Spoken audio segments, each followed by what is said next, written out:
Hi guys, நான் தான் DGP ரா பேசிக்கிட்டு இருக்கேன். இன்றைக்கான வீடியோவில் நம்ம என்ன பார்க்க போகிறோம் அப்படின்னு பார்த்தீங்கன்னா, பீக்கில் இறங்கி சும்மா எப்படி சொல்கிறது, அட்டி கோவணத்தெல்லாம் உருவிட்டு விட்றலான்னு பார்த்தோம்.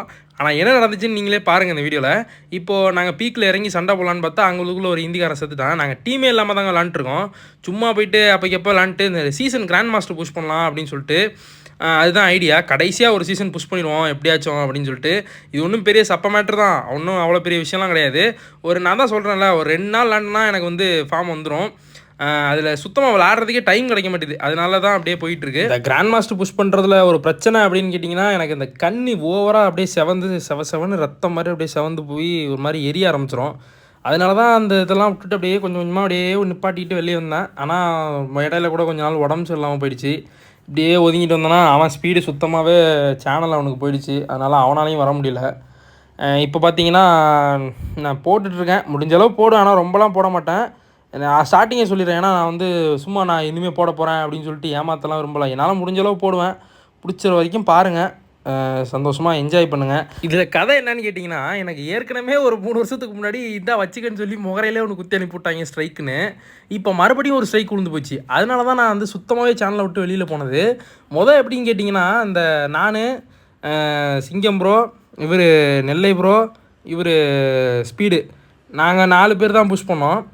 இப்போ புஷ் பண்ணிகிட்டு இருக்கும்போது என்ன ஆயிடுச்சுன்னு கேட்டிங்கன்னா, அந்த இது இருக்குது பாருங்கள், என்னமோ ஒரு ஊருங்க அது. இந்த வீடாக இருக்குமே இடையில கூட அந்த வாலிபால் கிரவுண்டு கூட கட்டி வச்சுருப்பாங்களே கடலோரமாக. அது என்ன இடம் தெரியல, மறந்து போச்சுங்க சுத்தமாக. பேரெல்லாம் மறந்து போச்சு. பீக் ஞாபகம் இருக்குது, கிளாக் டவர் ஞாபகம் இருக்குது. அதுதான் சரி. அந்த இடத்துல வந்து பார்த்திங்கன்னா ரேங்க்லாம் புஷ் பண்ணிட்டு ஒரு 2-3 ஃபைட் அந்த இடத்துல இறங்கின இடத்துல 2-3 ஃபைட்டு ஸ்குவாடெல்லாம் முடிச்சுட்டு நாங்கள் அப்போ கிராண்ட் மாஸ்டரில் இருந்தோம். அப்போ அந்த இடத்துல வீடியோவில் சரியாக ஞாபகம் இல்லை, கிராண்ட் மாஸ்டரில் இருந்தோம். ஆட்டோ எடுத்துகிட்டு, அப்போ ஆட்டோ தான் இருந்துச்சு, ஜோன் வந்துட்டு சரி ஆட்டோ எடுத்துகிட்டு நாங்கள் கிளம்பி போயிட்டு இருந்தோங்க. அப்போ என்ன பண்ணேன், அந்த ரஜினி படத்துலேருந்து நான் ஆட்டோக்காரன் நாளம் தெரிஞ்ச ரூட்டுக்காரன் ஒரு பாட்டு வரும்ல, அந்த பாட்டை எடுத்து போட்டுவிட்டேன். சும்மா ஒரு செகண்டுக்கு கம்மி தான் போட்டேன். அடிச்சாம் பாருங்க சன் டிவிக்காரன் ஸ்ட்ரைக்கு. எங்கே இருக்க பாருங்கண்ணா, நான் எவ்வளோ பெரிய யூடியூப் சேனல், எனக்கு வச்சாம் பாருங்க சன் டிவிக்காரன் ஸ்ட்ரைக்கு. சரியான ஸ்ட்ரைக் அவனை வச்சு விட்டான். நானும் ரெக்வஸ்ட்லாம் பண்ணி பார்த்தேன், எடுப்பாங்களா அப்படின்ட்டு ரெக்வஸ்ட்லாம் கொடுத்தேன். போடா சக்கன்ட்டாங்க. சரி ஓகே போட்டாங்களா அப்படின்ட்டு அதுலேருந்து சேனல் சுத்தமாக டவுனு. சரின்ட்டு நான் என்ன பண்ணேன், சரி அப்படியே வந்துடலாம் அப்படின்னு சொல்லிட்டு அது ஒரு 100 நாள் ஆச்சு இது கிளியர் ஆகிறதுக்கு. அப்போவே கிளியர் பண்ணாங்க. அதுலேருந்தே சேனல் டவுனு. அதுக்கப்புறம் இடையில ஹேக்கு வேறு. அவன் வேறு ஒரு பக்கம் ஏதாவது கிரிப்டோ கரன்சி ப்ரொமோட் பண்ணிகிட்ருக்கான். என் சேனலில் பண்ணால் அது ஓடுமா, என்ன சொல்கிறதுனே எனக்கு புரியலைங்க. அவன் ஒரு காமெடி பீஸ் போட்டிருக்கு, ஏதோ இல்ச்சாவைப்பாக இருக்கான் அடிச்சிட்ருவான் அப்படின்னு சொல்லிட்டு அவன் ஒரு பக்கம் எடுத்து அடிச்சுக்கிட்டு இருக்கான். அவன் ஆடை போட்டு தள்ளிகிட்டு இருக்கான். சரின்னு சொல்லிட்டு இவங்கள்ட்டேருந்து ஏற்கனவே ஸ்ட்ரைக்கில் இருந்தே நான் வந்து சேனல் போயிடுச்சு, பஞ்சர் ஆகிட்டு.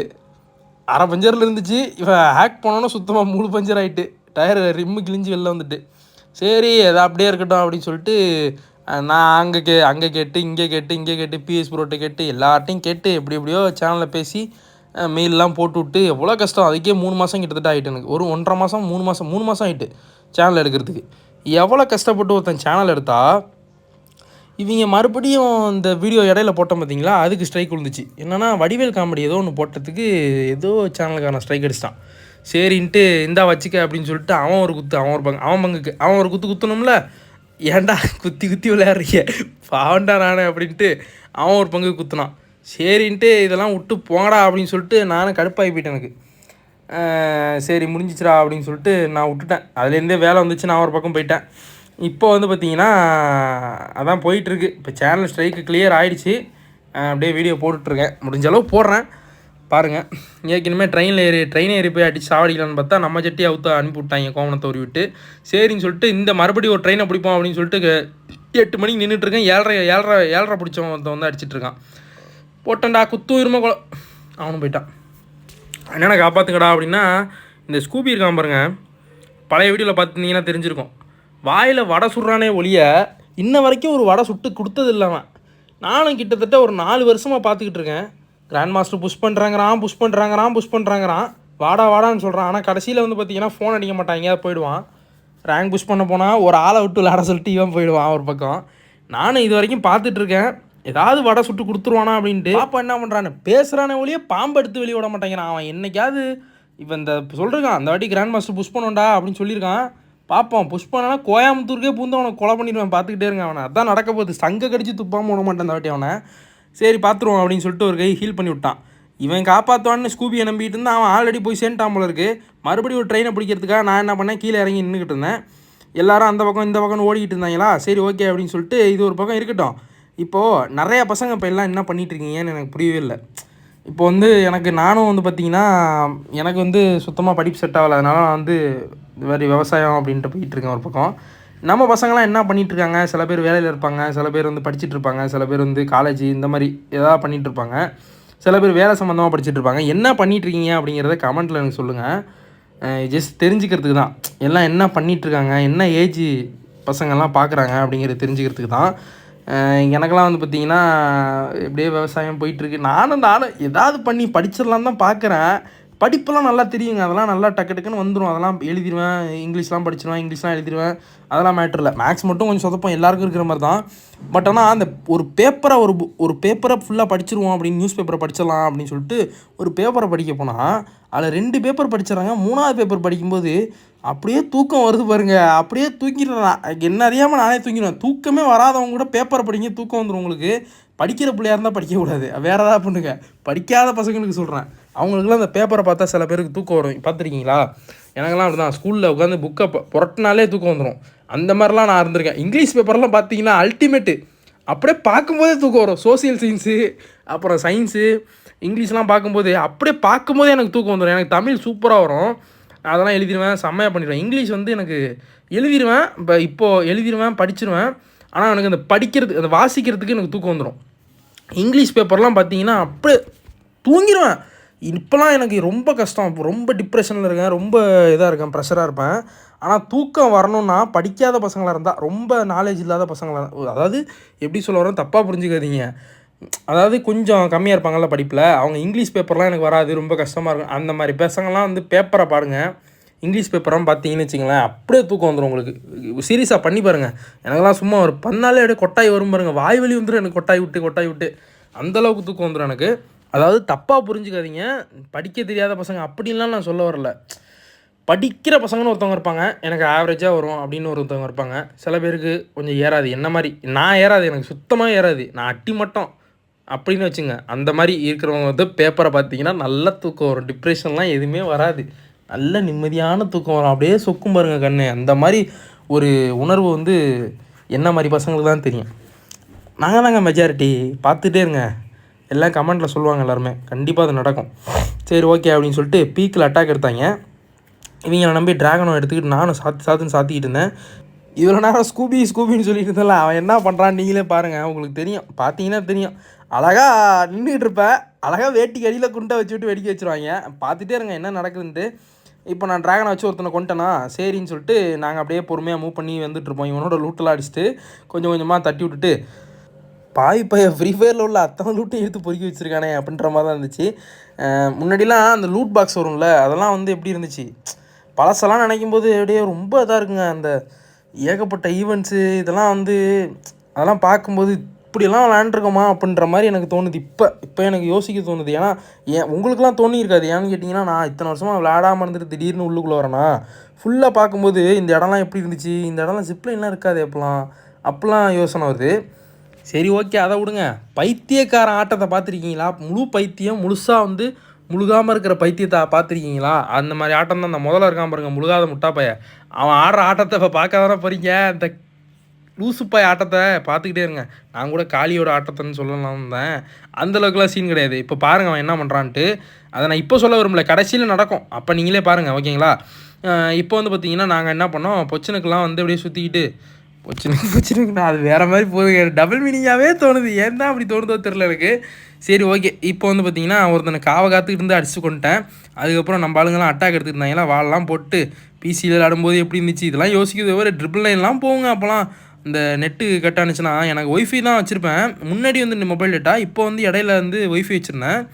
அப்போலாம் வந்து பார்த்திங்கன்னா கரண்ட் நின்றுச்சுன்னா ஒய்ஃபை போயிடும். வீட்டில் சுத்தமாக டவரே கிடைக்காது, நெட்டு டவரு. அப்போ கிராண்ட் மாஸ்டர் புஷ் பண்ணிகிட்டு இருக்கும்போது யோசிச்சு பாருங்கள். உடனே என்ன பண்ணுவேன், செல்லுக்கு போட்டு வச்சுருப்பேன். எப்பயுமே இடையில வந்து நம்ம டேட்டா போட்டாலே இடையில கொஞ்சோண்டு ஜிபி ஏறும்ல, அதை போட்டு என்ன பண்ணுவேன், மாடியில் போய் ஏறி உட்காந்துக்கிட்டு அங்கே விளையாடுறது. கரண்ட் வந்தோன்னா அது ஆன் ஆகிறதுக்கு 5 நிமிஷம் ஆகும், அது மோடமு. அதெல்லாம் பண்ணிட்டு அப்படி உல்ட்டா புல்ட்டாலாம் பண்ணி ரேங்க் புஷ் பண்ணி கடைசியில் வந்து புஷ்ஷுன்னு போச்சுடா அப்படின்னு சொல்கிற மாதிரி எனக்கு சப்புன்னு இருந்துச்சு.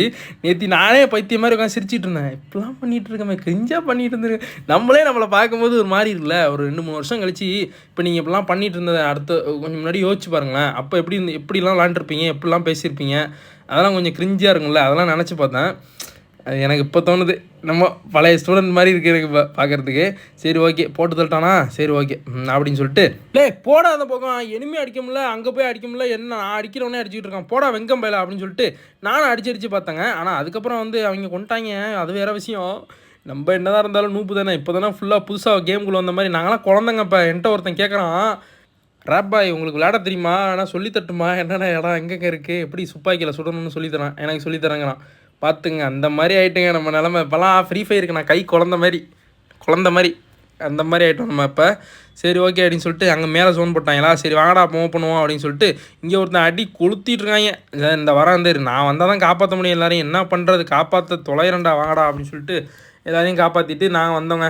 ஆக்சுவலாக எனக்கு 2 விஷயத்தில் எனக்கு மாறுது. என்னன்னு கேட்டிங்கன்னா, ஃப்ரீ ஃபயர் முன்னாடி விளையாண்டுட்ருப்பேன். அதெல்லாம் வந்து இப்போ எனக்கு சுத்தமாக மறந்து போச்சு என்ன பண்ணேன் அப்படின்னு சொல்லிட்டு. வீடியோவில் பேசுகிறதுக்கு அதுவும் சுத்தமாக மறந்து போச்சு. முன்னெல்லாம் எப்படி பேசியிருப்போம் அப்படின்னு சொல்லிட்டு அதுவும் மறந்து போச்சு. இப்போ 4 பக்கமும் குழம்பி போய் தான் நான் நின்றுட்டுருக்கேன். அதனால் வந்து கொஞ்சம் அட்ஜஸ்ட் பண்ணிக்கங்க. இப்படி போட்டு அறுத்துனாடா நம்ம கழுத்தை அப்படின்னு சொல்லிட்டு நீங்கள் யோசிக்காதீங்க. கொஞ்சம் அட்ஜஸ்ட் பண்ணிக்கங்க. அடுத்தடுத்த வீடியோவில் வந்து கொஞ்சம் கொஞ்சமாக சரி பண்ணிக்கிறேன். சரி ஓகே. இப்போ வந்து பார்த்தீங்கன்னா நான் மேலே ஏறிட்டு இருந்தேன். மேலே எனிமி இருந்தாங்க. காரை தான் பார்த்தேன். சரி ஜீப்பை பார்த்துட்டு சரி போவோம், கொஞ்சம் தூரம் முன்னாடி போவோம், வீட்டை பிடிச்சிட்டோம்னா சமாளிச்சிடலாம் அப்படின்னு சொல்லிட்டு வீட்டை பிடிக்கலான்னு போனால் சரவாரியே தாக்குதல் நடத்த ஆரம்பிச்சிட்டான். இருறா மெடிட்டு சுற்றிக்கிறேன்டா இருறா அப்படின்னு சொல்லிட்டு பின்னாடி பார்க்குறேன். எவனாச்சும் ஒருத்தன் வாங்கடா, எவனாச்சும் வந்து காப்பாற்றுங்கடா அப்படின்னா ஒருத்தன் வரலங்க. அதுக்கப்புறம் கடைசியாக எல்லாம் முடிஞ்சதுக்கப்புறம் தான் வருவாங்க ஊருக்கு. நானும் ஏதோ பண்ணி சமாளித்தேன். பக்கத்தில் வந்து அதை பார்த்துட்டு விட்டான் பாருங்க கிரனேட் டம்முன்னு. அது ஒன்று இங்கே கண்ணு தெரியாமல் வந்து உள்ளே வந்து வெடிக்கும்போது டக்குன்னு வெளியில் போயிட்டேன். வெளியில் போனதுக்கப்புறம் நானும் சுற்றி வந்தேங்க. இன்னொரு பையன் செத்து போயிட்டான். ஏன்டா கிரனேடு வரது தெரியாதாடா அவனுக்கு அப்படின்னு சொல்லிட்டு அவனை காப்பாற்றி விட்டேன். அதான் ஆக்சுவலாக அவன் நின்றதுனால நான் தப்பிச்சிட்டேன். இவன் வந்திருக்கணும், மாட்டிக்கிட்டான் அவங்களுக்குள்ளே போய். அதுக்கப்புறம் எங்கள்கிட்ட இருக்கிற எல்லா வாழையும் அவனும் போட்டான், அவனும் செத்து போயிட்டான். நான் நல்ல வேலை மாட்டிக்கிட்டேன். அவனை ஹீல் பண்ணும்போது என்னையும் போட்டாங்க. சரி ஓகே அப்படின்னு சொல்லிட்டு நானும் வாழைலாம் போட்டு பார்த்தேன். ஒன்று வெடிச்சிருச்சு, ஒன்று வேட்டிக்குள்ளே பூந்து. சரி ஓகே மாப்பிள்ளை காப்பாற்று மாப்பிள்ளை அப்படின்ட்டு இவனை நம்பிட்டுனா இவன் என்ன பண்ணுறான்னு மட்டும் பாருங்கள். இவன் எப்படி சர்வே பிளேயர் பாருங்கள். கேட்டால் சொல்கிறான் கிராண்ட் மாஸ்டரில் எப்படி படுத்துட்டு சர்வே பண்ணியிருப்பேன் பார்த்துக்கிட்டே இருறா அப்படின்னா உண்மையிலே அவன் அப்படி தாங்க பண்ணுவான். ஆக்சுவலாக அந்த மாதிரி படுத்துக்குவான் புல்லில் உட்காந்துட்டு. இதுதான் அவன் வேலையை. கிராண்ட் மாஸ்டர் மேட்ச்னால் அதுதான் நடக்கும். மேட்ச்சுக்குள்ளே பார்த்தீங்கன்னா ஆசை அட்டாக் இருக்குன்னு பார்த்தா அட்டாக் கம்மி, சர்வே தான் கூட இருக்கும் அவன் சர்வே. ஆனால் நல்லா சர்வே பண்ணுவான் பையன். இப்போ என்ன பண்ணுறான்னு பாருங்கள். ஓடுறத பார்த்துட்டு சும்மா பொத்திட்டு நிற்கணும்ல, அவனையும் திருப்பி விட்டானா இதுதான் பண்ணக்கூடாது, இந்த வேலையை தான் பார்க்கக்கூடாது. சரின்ட்டு என்னென்னமோ பண்ணி பார்த்தான். அவனுக்கு அதை ஒன்று ஆகலை. கடைசியில் ஜோன்லேயே மண்டே போட்டுவான்னு பார்த்தேன். சரின்ட்டு எதாவது கேரக்டர்லாம் போட்டுட்டு உள்ளே வந்தாங்க. வாழை உடச்சி போட்டு தள்ளிட்டாங்க. ஒரு வாழை போட்டு நிற்க தெரியாது. சரி விடுங்க, அடுத்த வீடியோவில் பார்ப்போம்.